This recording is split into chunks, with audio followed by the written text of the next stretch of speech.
Ikenna, sir. Ikenna, Sir. or shop bag can I put a motor? Eh? Yes, sir.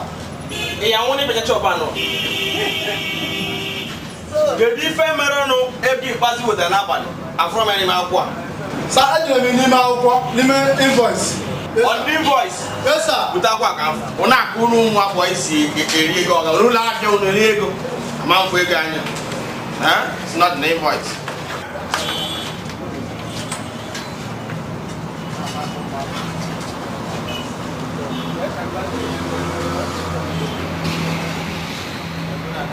Can you remember customer sign the river?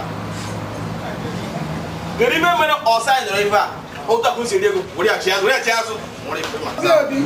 Ha!